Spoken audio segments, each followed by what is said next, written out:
हाँ तो बच्चों अभी तक आप लोगों ने 13.1 13.2 को निपटा लिया होगा, उनमें डाउट्स भी आए होंगे, मुझसे पूछिएगा क्लासेस में जो भी सबके डाउट्स रहे हैं। चलिए तो अब मैं इस चैप्टर के मोस्ट इंपोर्टेंट पार्ट यानी कि बेस थ्योरम और टोटल प्रोबेबिलिटी की तरफ मूव करता हूँ। देखिए बेटा, पहले तो आपको एक बात क्लियर कर दूं, सबसे पहली जरूरत इस चीज की है कि हम कैसे पहचाने कोई सवाल बेस थ्योरम या टोटल प्रोबेबिलिटी का है। तो देखो बेटा, लैंग्वेज में बेस थ्योरम और टोटल प्रोबेबिलिटी दोनों ही सवालों की लैंग्वेज बिल्कुल सेम रहेगी, बस अंतर फाइंड आउट का आएगा। अब वो कैसे आएगा जरा इस पर भी मैं चर्चा करूंगा। सीधे मुद्दे पर आता हूँ कि बेस थ्योरम के सवाल को हम कैसे तो रीड करें और कैसे उसे अटेम्प्ट करें। तो देखो बच्चों, बेस थ्योरम के सवाल की सबसे सटीक पहचान होती है कि उसमें एक ही काम के अंदर दो काम हो रहे होते हैं। मतलब जैसे पहले एक वर्क होगा और उस वर्क में से एक और वर्क होगा, यानी कि पहले इंडिविजुअल बहुत सारे काम हो रहे होंगे, फिर उन सब कामों में से किसी एक काम को सेलेक्ट करके उसके अंदर एक और काम की प्रोबेबिलिटी की चर्चा की होगी, यानी डबल प्रोबेबिलिटी पर चर्चा की गई होगी। जहां पर डबल प्रोबेबिलिटी पर, जहां पर एक काम के अंदर एक और काम की प्रोबेबिलिटी की चर्चा की जाए, समझ लीजिए कि वहां पर बेस थ्योरम है। बोलिए कैसे भैया, थोड़ा एग्जांपल क्लियर कीजिए। ठीक है, कई सारे एग्जांपल आज आपको क्लियर करूंगा, बहुत अच्छी तरह से सुनिएगा। देखो बेटा, जैसे ए bag contains 4 red and 4 black balls, another bag contains 2 red and 6 black balls. ठीक है, one of the two bag is selected at random, एक बैग सेलेक्ट किया जाता है। एक काम हो गया भाई, दो बैग रखे थे, उनमें से किसी एक बैग को सेलेक्ट किया जाता है and a ball drawn from it, और इसमें से एक गेंद निकाली जाती है जो कि रेड पाई जाती है, यानी उस थैले के अंदर से एक और काम किया। पहले दो थैलों में से एक थैले को सेलेक्ट किया, एक काम, और फिर उसके अंदर से एक और गेंद को निकालने की बात की, यानी कि दूसरा काम। It's bound to be red, then find the quantity that ball drawn from the first bag. Find out पर बाद में जाऊंगा, है ना। सिचुएशन समझते हैं, एक और situation. There are three coins, तीन कॉइन है। One is two headed coin, another biased coins that 75% have had come, and third is unbiased coin. ठीक है, one of the three coins is chosen at random, उन तीन में से किसी एक कॉइन को चूज किया जाता है, करेक्ट, एंड टॉस, और उसको उछाला जाता है और उस पर हेड आता है। तो देखो, पहले तीन में से एक कॉइन को चुनना एक काम हो गया, फिर उसको आकर उस पर हेड आने की बात करना, ये दूसरा काम हो गया, यानी एक काम के अंदर दूसरा काम हो गया। Heads, it shows head, what is the probability that it was two-headed coin, find out बाद में आएंगे। तो यानी सिचुएशन को अगर हम देख रहे हैं तो यहाँ क्या सिचुएशन हमें नजर आ रही है, बोले एक काम के अंदर एक और काम हो रहा है। चलिए एक दो सवाल और एहतियाती से मैं चाहूंगा आप सभी लोग देखेंगे। चलिए क्वेश्चन नंबर, आप लोग चाहेंगे, मैं चाहूंगा सभी क्वेश्चन नंबर जैसे 7 को देखें। An insurance company insured 2000 scooter driver, 4000 car driver and 6000 truck driver. The probability of an accident are this and this. One of the insured person meet with an accident.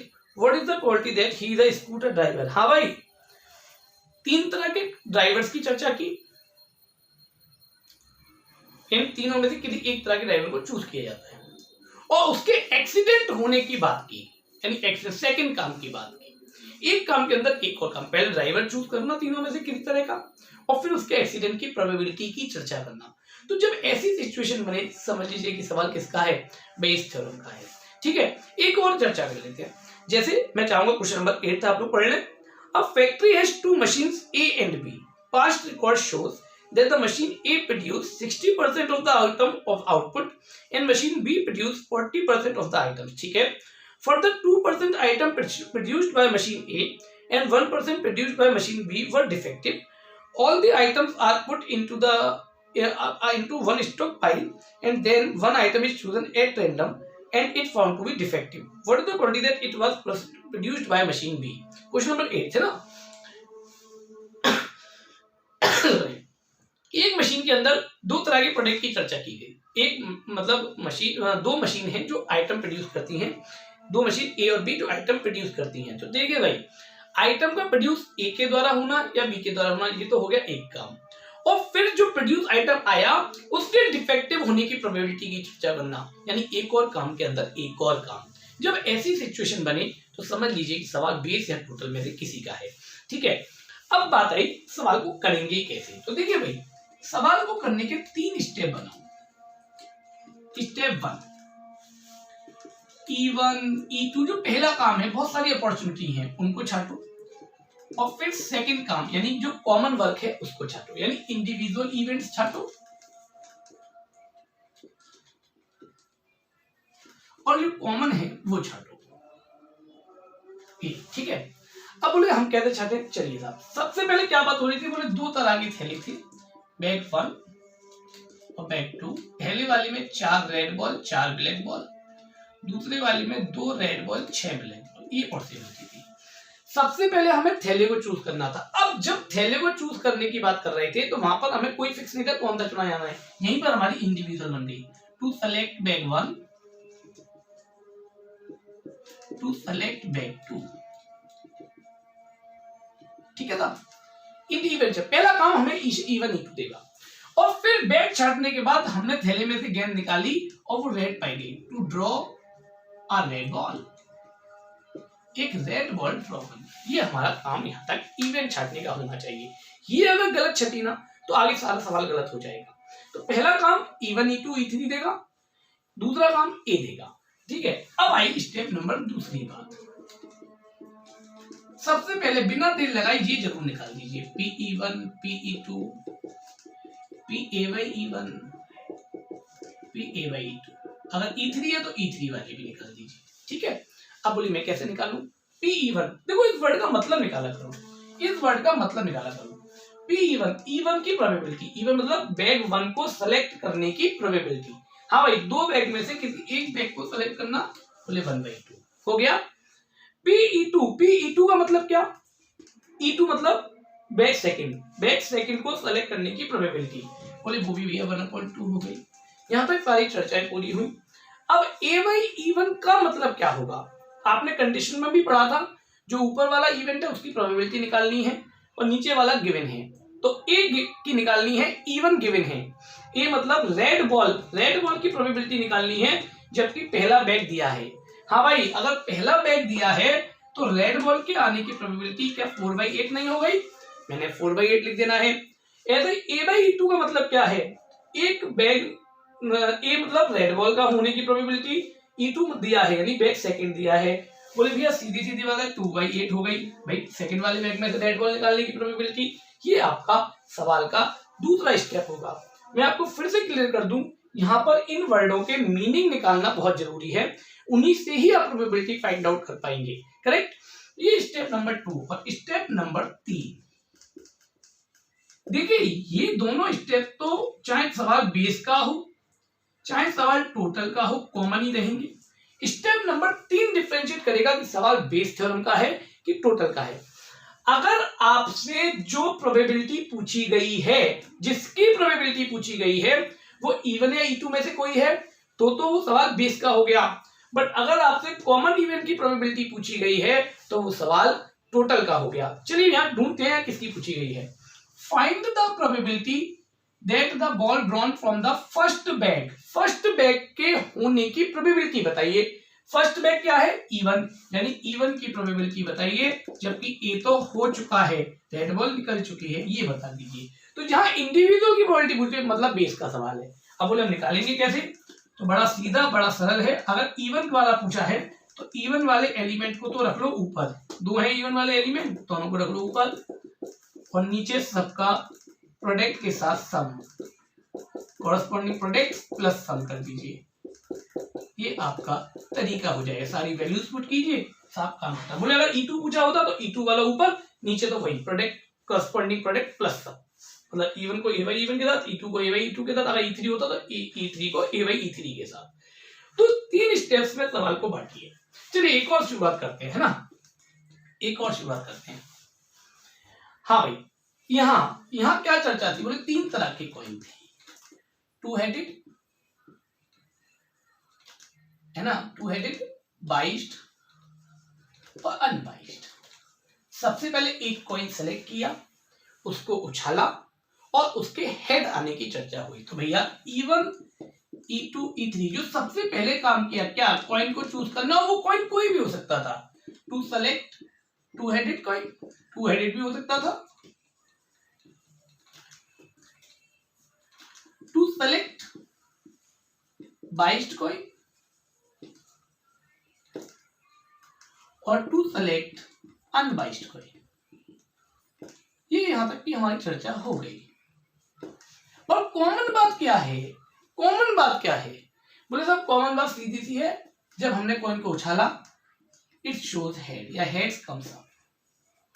हम कोई भी coin चुन ले, अगर हम उसको उछालते हैं तो सेकंड बार में हमारे पास हेड आकर गिरता है, सेकंड इवेंट हमारी हेड को शो करती है।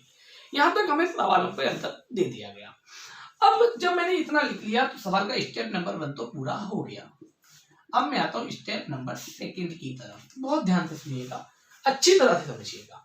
स्टेप नंबर 2 क्या कह रहा है? देखो मेरे बच्चों, स्टेप नंबर 2 में बड़े सीधे तौर पर उसने कहा आपको PE1, PE2, PE3,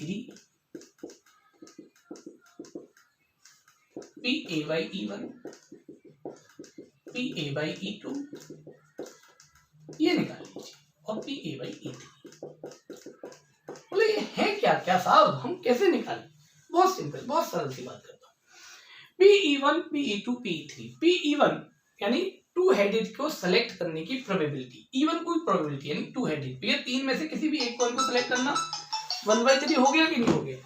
ठीक, ऐसे ही करके अगर मैं बात करूं E2 यानी 22 कॉइन को सेलेक्ट करना, तो तीन में से किसी एक को सेलेक्ट करना फिर 1/3, और तीसरा हो गया अनबाइस्ड को सेलेक्ट करना। बोले सेम है, ऐसा जरूरी नहीं कि हर बार सेम ही हो, कोइंसिडेंट है।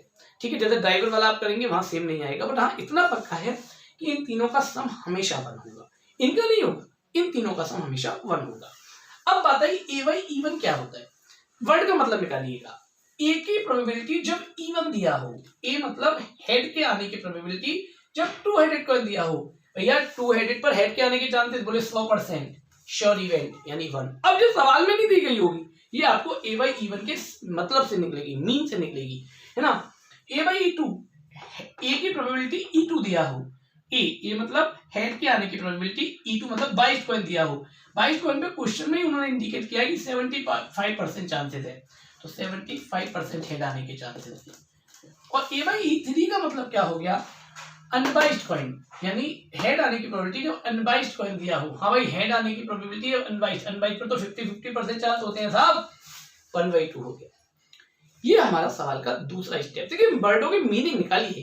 A/E2 का मतलब क्या, जो ऊपर है उसकी प्रोबेबिलिटी निकालना, नीचे वाला दिया गया है। A/E3 का मतलब क्या, जब तक आप ये नहीं निकालेंगे आप कुछ नहीं कर सकते। तो इसीलिए यहां तक तब हो जाए तब स्टेप नंबर 3 आएगा कि आप फाइंड आउट क्या करना है। हाँ भाई, लास्ट की लाइन बताते हैं। What is the probability that it was to headed coin? इस बात की क्या प्रोबेबिलिटी है कि वो टू हेडेड कॉइन हो, टू हेडेड कॉइन हो, टू हेडेड कॉइन हो। टू हेडेड कॉइन मतलब E1 की प्रोबेबिलिटी पूछी है और पहले कह दिया हेड कम्स अप, हेड आया हुआ है, यानी A1/A निकालिए। अब फॉर्मूला बनाना आपको आता है, E1 और A/E1 ऊपर और नीचे सब कॉरस्पॉन्डिंग प्रोडक्ट के साथ सम में आएंगे। तो करेक्ट बच्चों। तो कुल मिलाकर इन एग्जांपल्स को अच्छी तरह से समझिएगा, बेस थ्योरम अगर आपको समझनी है तो। चलिए एक दो एग्जांपल्स और आपके साथ शेयर करूंगा। उससे पहले मैं चाहूंगा कि आप लोग सभी वीडियो को यहाँ रोक कर क्वेश्चन नंबर 3 एनसीईआरटी की 13.3 से लगाएं, है ना, और फिर मुझसे दोबारा से जुड़ जाएं जल्दी से। करेक्ट, हाँ तो गाइस उम्मीद है सभी ने 13.3 में थर्ड सवाल लगाया होगा और उम्मीद है सबको आ भी गया होगा। चलिए उससे पहले थोड़ी सी चीजों को और हम लोग क्लियर करते हैं, फिर हम लोग डाउट सेशन की तरफ चलते हैं, है ना। तो बच्चों ये दो एग्जांपल फिर से बोर्ड पर, मैं चाहूंगा पहले एग्जांपल 3 की तरफ आ जाए। A card from a pack of 52 cards is lost. From the remaining cards of the pack, 2 cards are drawn and are found to be both diamond. Find the quality of the lost card being a diamond. बोले यहाँ दो काम क्या है? पहले एक card खोया, पता नहीं वो कार्ड कैसा था, अनसर्टेनिटी, इंडिविजुअल वाक, यानी E1, E2, E3 देगा। हो सकता है खोया हुआ कार्ड क्लब का हो सकता है हार्ट का हो सकता है स्पेड का हो सकता है डायमंड का हो, हमें नहीं पता था खोया हुआ कार्ड कैसा था। बट जब कार्ड खो गया तो बचे हुए कार्डों में से 2 कार्ड निकाले जो डायमंड के पाए जाते हैं, यानी second work, certain work, fix work, यानी ए देगा। और तब पूछी है कि खोया हुआ कार्ड डायमंड हो, तो what is the probability that पहले वाले यानी खोया हुआ कार्ड डायमंड हो। तो यहाँ मैंने सवाल को 2 पार्ट में बांट दिया, हालांकि 4 पार्ट में बांट सकता था। हो सकता है लॉस्ट कार्ड डायमंड हो, अब 4 पार्ट से भी कर सकते हैं, और हो सकता है लॉस्ट कार्ड डायमंड ना हो, नॉट अ डायमंड खोया तो है बट डायमंड का ना खोया, पॉसिबिलिटी है भाई। बट हाँ, उसके बाद 2 cards of diamonds are drawn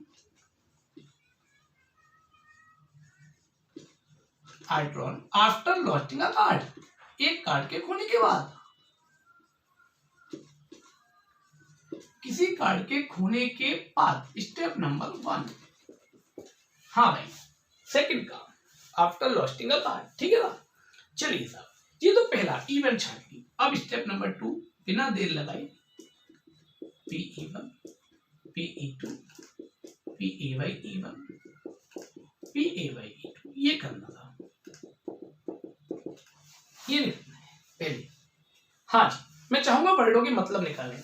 E1 की प्रोबेबिलिटी, E1 मतलब lost card is diamond, diamond के कार्ड के खोने की प्रोबेबिलिटी, या खोया हुआ कार्ड डायमंड हो, इस बात की प्रोबेबिलिटी। हाँ भाई, शुरुआत में डेक के अंदर 13 डायमंड के कार्ड होते हैं और टोटल होते हैं 52, यानी डायमंड के कार्ड के होने की प्रोबेबिलिटी 1/4 हो गई। सेकंड बात, E2 के होने की प्रोबेबिलिटी, E2 मतलब खोया हुआ कार्ड डायमंड ना हो, तो डायमंड ना हो तो कितने फेवरेबल होगा, 39। डायमंड को हटाकर जितने भी कुछ भी हो सकता है, तो बोले भैया 3/4, हालांकि 1 में से भी घटाकर भी कर सकते थे, ठीक है। अब आता हूं A/E1 की मतलब। A/E1 का मतलब सोचो जरा 2 मिनट दिमाग के अंदर। ए के होने की प्रोबेबिलिटी जबकि E1 दिया हो, ए मतलब 2 कार्ड डायमंड के निकालने की प्रोबेबिलिटी जबकि खोया हुआ कार्ड डायमंड हो। हाँ भाई, जब डेक में से डायमंड खो गया तो डायमंड कितने रह गए डेक के अंदर, बोलिए 12 और टोटल रह गए 51। इवन का मतलब डायमंड का कार्ड खो चुका है, तब हमें 2 डायमंड के कार्ड निकालने की प्रोबेबिलिटी बतानी है, ये बताना है। तो मेरे बच्चों, अब 2 डायमंड निकालते समय, बोले भैया पहला निकालते थे 12/51, दूसरा निकालते गए 11/50, है कि नहीं। फिर पहले के समय 12 फेवर में, टोटल 51, फिर अगले के समय 11/50, एक कम हो गया ना, डायमंड भी एक कम और टोटल में भी एक कम।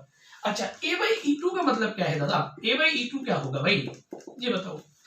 बोले भैया 2 डायमंड के कार्ड निकालने की प्रोबेबिलिटी बताइए, ये बताइए, जबकि खोया हुआ कार्ड डायमंड नहीं है। हाँ भाई, खोया हुआ कार्ड डायमंड नहीं है, यानी गड्डी में डायमंड तो 13 के 13 है, बट कोई ना कोई तो खोया है, टोटल तो 51 ही रह जाएंगे। अब डायमंड के 2 कार्ड निकालने की प्रोबेबिलिटी बताओ। बोले भैया 13/51 इंटू 12/50, और ऐसा होते ही मेरा काम समझ जाएगा। यहां तक मेरा काम हो गया, A/E2 तक तो मेरा सवाल सज गया। इसको एक बार दोबारा से देख लीजिएगा ध्यान से, ठीक है। अब आते हैं स्टेप नंबर 3, क्या पूछा गया है।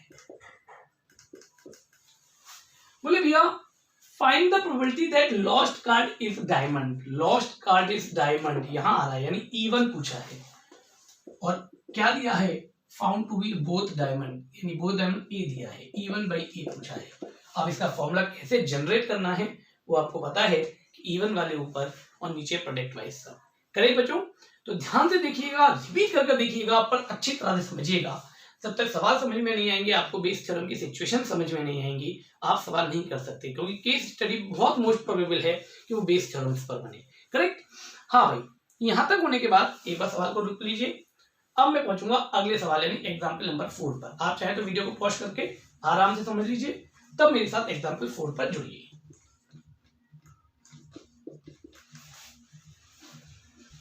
हाँ जी, चलिए example 4। A person has undertaken a construction job, the probability are 0.65 that there will be strike, ठीक है।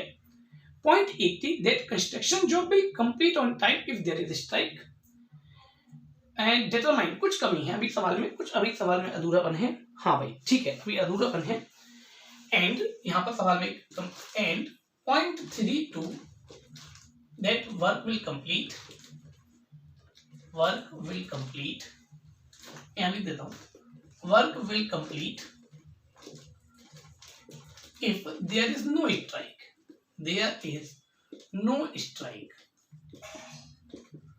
देन डिटरमाइन, ठीक है। हाँ भाई डिटरमाइन, ये मेरा पूरा सवाल हो गया। चलिए एक बार सवाल को रीड कर लेते हैं। तो 0.80 that the construction job will complete on time if there is a strike, and 0.32 that work will be completed if there is not strike, that then determine the probability that the construction job will complete on time। हाँ भाई, एक बंदे ने कोई construction job लिया, अब दो बातें, या तो वहां स्ट्राइक होती है या स्ट्राइक नहीं होती, बट दोनों केस में चर्चा हो रही है कंस्ट्रक्शन जॉब के कंप्लीट होने की। Construction job will complete if there is strike, construction job is not complete if there is no strike, ये चर्चा हो रही है ना। चलिए साहब अब हम इस पर चर्चा शुरू करते हैं। तो यहाँ सबसे पहला काम क्या है, बोले हमें पता नहीं स्ट्राइक होगी कि नहीं होगी। तो यहाँ दो बात है, देयर इज स्ट्राइक और there is no strike. But common बात क्या है, कॉमन बात क्या है, work will complete on time.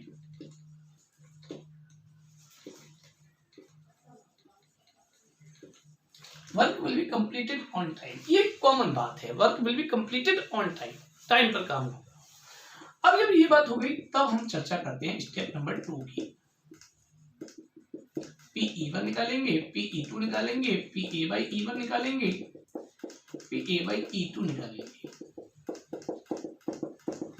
PE1 निकालेंगे, PE2 निकालेंगे, PA/E1 निकालेंगे, PA/E2 निकालेंगे। हाँ भाई PE1, what is the meaning of PE1?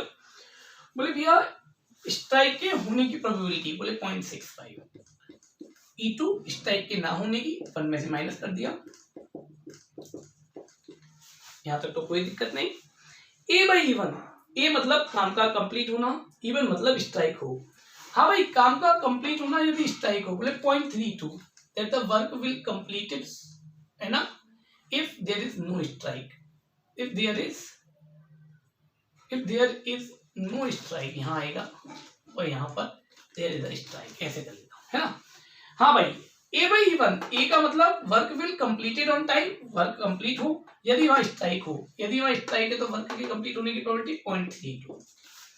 A/E2 का मतलब क्या हो गया, A/E2 का मतलब, बोलिए भैया A/E2 का मतलब हो गया सीधे तौर पर वर्क के कंप्लीट होने की प्रोबेबिलिटी यदि वहां स्ट्राइक ना हो, 0.80 the construction job will complete on time if there is no strike, यानी 0.80 हो गया। ये स्टेप नंबर 2 हो गया। अब स्टेप नंबर 3 की पर चर्चा करते हैं। हाँ भाई probability that determine the probability that construction job will complete, किसकी प्रोबेबिलिटी है, construction job will completed on time, इसकी प्रोबेबिलिटी। हाँ भाई construction job will be completed on time, इसकी प्रोबेबिलिटी पूछी है, यानी कि कॉमन इवेंट की प्रोबेबिलिटी पूछी है। और जहां कॉमन इवेंट की प्रोबेबिलिटी पूछ ले, समझ लीजिए वहां पर सवाल आपका टोटल प्रोबेबिलिटी का बन जाता है। और ये सवाल टोटल का है तो टोटल के लिए फॉर्मूला सीधा सीधा है PE1 A/E1 plus PE2 A/E2, इसमें अपॉन कुछ नहीं होता, जो भी इवेंट्स हैं उनके कॉरस्पॉन्डिंग प्रोडक्ट का सम होता है। PE1 PA/E1 PE2 PA/E2, इस तरह से हम फाइंड आउट कर सकते हैं। तो बच्चों टोटल और बेस में अंतर क्या हुआ, लैंग्वेज एक सी, बस अंतर हुआ फाइंड आउट का। जब इंडिविजुअल इवेंट की प्रोबेबिलिटी पूछ लेगा तो वो सवाल बेस का हो जाएगा, और जब वो आपसे टोटल की प्रोबेबिलिटी पूछ लेगा तो वो सवाल, तो जब वो कॉमन इवेंट की प्रोबेबिलिटी पूछ लेगा तो वो सवाल टोटल प्रोबेबिलिटी का हो जाएगा। और टोटल के लिए ये फॉर्मूला और बेस के लिए आपको फॉर्मूला बनाना आ चुका है। तो चलिए गाइस यहाँ तक करने के बाद आप चैप्टर के सबसे मेन पार्ट पर चल रहे हैं, तो इसलिए मैं यहाँ चाहूंगा आप सबसे कि आप सभी लोग एक्सरसाइज 13.3 लगाएं। पहले सवाल को सबसे लास्ट लगाइएगा, सेकंड सवाल से शुरू कीजिएगा, पूरी एक्सरसाइज निपटाइएगा, एग्जाम्पल्स निपटाइएगा, 13.3 के पहले के मिसलेनियस से बेस थ्योरम के सवाल रीड कर छाटिएगा, तब जाकर आप लोगों को बेस थ्योरम आएगा। प्रॉब्लम आएंगी पर ट्राई तो कीजिए, आप कर पाएंगे। Correct guys. अब इस वीडियो को आगे कंटिन्यू करने से पहले यहाँ आपको रुक जाना है, एक्सरसाइज कंप्लीट करनी है, तब जाकर आप अगले वीडियो यानी कि रैंडम वेरिएबल के वीडियो को देखने की कोशिश करेंगे। ओके बच्चों, चलिए होप सो कि आप लोग समझ पाए होंगे। ठीक है,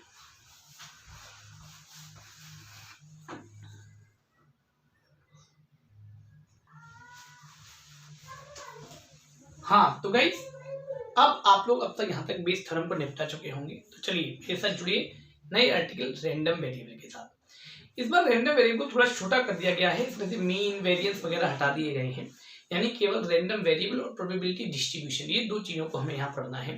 तो मैं दोनों चीजों पर जल्दी से आपके साथ चर्चा करूंगा, तो आप ध्यान से सुनिएगा। बहुत छोटा सा आर्टिकल है, मुश्किल से 5-7-10 मिनट के अंदर पूरा कर लेंगे। रैंडम वेरिएबल क्या होता है, तो the collection of all the opportunities, जितनी भी अपॉर्चुनिटीज हैं उन सबका जो कलेक्शन होता है उसको हम लोग रैंडम वेरिएबल कहते हैं। बोले अपॉर्चुनिटीज मतलब जैसे एक कॉइन को 3 बार उछाला, एक कॉइन इज टॉस्ड 3 टाइम्स, एक coin is tossed 3 times and then x denotes the number of heads comes up, जो नंबर ऑफ हेड, जितने हेड आते हैं उनको x डिनोट करता है। Then what are the possible value of x, तो x की क्या क्या पॉसिबल वैल्यूज है। तो मेरे बच्चों बड़ी सीधी सी बात है यार, एक कॉइन को उछाला आपने 3 बार, हो सकता है एक भी बार हेड आकर ना गिरे यानी 0, नंबर ऑफ हेड 0, हो सकता है एक बार हेड आकर गिरे यानी 1, हो सकता है 2 बार हेड आकर गिरे यानी 2, या हो सकता है तीनों के तीनों बार हेड आकर गिरे यानी 3। तो क्या क्या पॉसिबिलिटीज निकली, 0 1 2 3, दीज पॉसिबल वैल्यूज का जो कलेक्शन होता है ये रैंडम वेरिएबल कहलाता है। तो क्या है रैंडम वेरिएबल, पॉसिबल वैल्यूज का कलेक्शन। ठीक है, एक और एग्जांपल, एक डाई इज थ्रोन 2 टाइम्स, एक डाई को 2 बार फेंका, here x denotes 6 comes up, x denote करता है 6 आने को। Then what are the possible value of x, x की पॉसिबल वैल्यू क्या क्या है। हाँ भाई, एक डाई को 2 बार फेंका आपने, क्या क्या पॉसिबिलिटी है, हो सकता है दोनों मान में से एक भी बार हेड ना आकर गिरे यानी एक भी बार नहीं 0, हो सकता है एक बार आकर गिरे, या हो सकता है दोनों के दोनों बार आकर गिरे, यानी x की पॉसिबिलिटी क्या है, एक भी बार नहीं, एक बार या दोनों के दोनों बार, तो 0 1 या 2। तो इन सारी पॉसिबिलिटीज के कलेक्शन को हम लोग रैंडम वेरिएबल कहते हैं। तो मेरी बात यहाँ तक कलेक्ट समझ में आ गई सबको, the collection of all the opportunities, all the values is called random variable. और कुछ प्रैक्टिकल एग्जांपल्स लेते हैं, जैसे मैंने कहा आपको, मैंने एक ताश की गड्डी दी और मैंने आपसे कहा कि भाई इसमें से आप 2 कार्ड खींचो, और यहाँ x डिनोट करता है number of aces, ace comes up, number of ace comes up. तो बोलिए मतलब जैसे आपने 2 कार्ड खींचे, हो सकता है उनमें से एक पर भी एस ना आए यानी दोनों बिना एस के आए, पॉसिबिलिटी है, हो सकता है एक आए या हो सकता है दोनों के दोनों आए। तो 0 1 और 2, क्या क्या पॉसिबिलिटी है, 0 1 और 2, 3 पॉसिबिलिटी है, यानी x की वैल्यू 0 हो सकती है, 1 हो सकती है, 2 हो सकती है। मैं आपको और प्रैक्टिकल एग्जांपल लेता हूँ, जैसे मेरे एक क्लास बैठी है, मैं क्लास में एग्जांपल लेता हूँ कि एक क्लास में मेरे पास कई सारी एजेस के बच्चे हैं, 15 के भी हैं, कुछ 16 के हैं, कुछ 17 के हैं, कुछ 18 के हैं। मैंने कहा ये student is selected at random, एक स्टूडेंट को सेलेक्ट किया और x डिनोट करता है उसकी एज को। तो what are the possible value of x, बोले भैया x क्या डिनोट कर रहा है, एज को, तो हो सकता है वो 15 वाला हो सकता है वो 16 वाला हो सकता है वो 17 वाला हो, या हो सकता है वो 18 वाला। तो x इक्वल्स टू 15 हो सकता है, 16 हो सकता है, 17 या 18 भी। तो what this is the possible value of x कहलाता है, करेक्ट। ये हमारी पॉसिबल वैल्यू ऑफ x कहलाएंगी। तो जब हमने पॉसिबल वैल्यू ऑफ x निकाल लिया तो इसी के साथ आता है इसका प्रोबेबिलिटी डिस्ट्रीब्यूशन, यानी इन x की पॉसिबिलिटीज की प्रोबेबिलिटी लिखना। बोलिए कैसे, चलिए साहब समझते हैं। ये मैं प्रोबेबिलिटी डिस्ट्रीब्यूशन बना रहा हूं बच्चों, पहले इसमें मीनिंग लिख लिया करो, हालांकि ये कंपलसरी नहीं है। 0 का मतलब नो हेड, 3 बार उछालने पर एक भी बार हेड नहीं, 1 टाइम्स हेड, 2 टाइम्स हेड और 3 टाइम्स हेड, यही तो मतलब हुआ ना 3 का। हाँ भाई, अब मुझे प्रोबेबिलिटी बताओ, एक कॉइन को 3 बार उछाला और एक भी बार हेड नहीं, बोले कॉइन का सैंपल स्पेस होता है ये।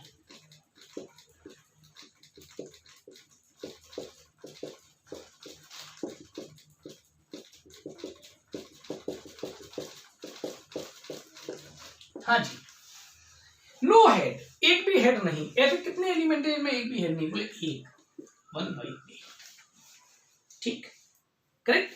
अब ऐसे एलिमेंट हो जिनमें 1 हेड हो, 1 टाइम हेड हो, बोले भैया मुझे तो 1 दिख रहा है, 2 दिख रहा है और 3 दिख रहे हैं यानी 3, तो यानी 3/8। 2 टाइम्स हेड, 2 टाइम्स 1 2 और 3, बोले फिर 3/8 और 3 टाइम्स हेड, भैया 1/8। तो ये सारी प्रोबेबिलिटी बन गई। और मेरे को डाउन एक बात ध्यान रखना, सारी प्रोबेबिलिटी का सम हमेशा 1 आना चाहिए, अगर वो 1 नहीं आता है, 1 से कम आता है, तो इसका मतलब कहीं गड़बड़ हो गई, उस गड़बड़ को आइडेंटिफाई करो। तो यानी x की वैल्यू को उनकी कॉरस्पॉन्डिंग प्रोबेबिलिटीज के साथ लिख देना, इसको हम प्रोबेबिलिटी डिस्ट्रीब्यूशन कहते हैं। तो प्रोबेबिलिटी डिस्ट्रीब्यूशन में कोई नई बात नहीं है, x की वैल्यू की और प्रोबेबिलिटी को उनके साथ में लिख देना, पर इतना पक्का है कि इन सारी प्रोबेबिलिटीज का सम हमेशा और हमेशा 1 होना चाहिए, करेक्ट। जैसे इस एग्जांपल को भी पूरा कर लें, 0 का मतलब एक भी बार हेड नहीं है ना, मीनिंग क्या होगा भाई, तो नो 6 एक भी बार 6 नहीं है, 1 टाइम 6 और 2 टाइम 6। हाँ भाई, प्रोबेबिलिटी एक भी बार 6 नहीं, यानी पहली बार भी 6 नहीं चाहिए। एक डाई पर 6 आने की प्रोबेबिलिटी 1/6 होती है, ना आने की 5/6, तो 5/6 इंटू 5/6 हो गया। चाहो तो सैंपल स्पेस से भी ढूंढ सकते हो, ऐसे सारे पेयर ढूंढो जिनमें एक भी बार 6 ना हो 2 डाइस के सैंपल स्पेस में। 1 टाइम 6 बोले हो सकता है एक बार पहले पर आए दूसरे पर ना आए, या फिर दूसरे पर पहले पर ना आए दूसरे पर आए, यही तो हुआ। और तीसरा 2 टाइम 6, यानी पहली बार भी 1/6 हो गई प्रोबेबिलिटी और दूसरी बार भी 1/6 हो गई। आप इसे सैंपल स्पेस से भी कर सकते हैं। तो कुल मिलाकर सारी प्रोबेबिलिटी का सम 1 होना चाहिए, ये बात पक्की है। तो बच्चों, प्रोबेबिलिटी डिस्ट्रीब्यूशन बनाना रैंडम वेरिएबल के साथ सबको समझ में आ गया होगा। इसके सवाल को रीड कीजिए, एक्सरसाइज 13.4 निकालिए जो आपके सिलेबस की लास्ट एक्सरसाइज है, और उसके बाद आप लोग पूरी प्रोबेबिलिटी करने के लायक होंगे। तो उम्मीद करता हूं कि कल तक आप सारी पूरी प्रोबेबिलिटी को अच्छी तरह समझ चुके होंगे, और वर्कशीट जो मैंने डीपीपी आपको हार्ड कॉपीज में या आपके ग्रुप्स पर सॉफ्ट कॉपीज में भेज चुका हूं वो लगाएंगे, एनसीईआरटी लगाएंगे। अगर समय मिल जाए तो थोड़ी सी बेस थ्योरम के सवाल जो मैंने आपको स्पाइरल शीट दी है उसमें से पढ़िएगा, काम हो जाना है, सफिशिएंट हो जाएगा। उसके बाद आप एग्जाम देने के लिए तैयार हो जाएंगे। तो चलिए 2-3 दिन प्रोबेबिलिटी को ध्यान से देखते हैं। छोटा आर्टिकल है, जिन्होंने पहला आर्टिकल थोड़ा बेकार भी गया है, कोई बात नहीं, यहाँ से भी जुड़िए, बहुत बेहतर रहेगा। ओके बच्चों, उम्मीद करता हूँ सभी करेंगे इसके साथ ही। तो चलिए, यहाँ तक होने के बाद आपका आर्टिकल होता है पूरा, ठीक है।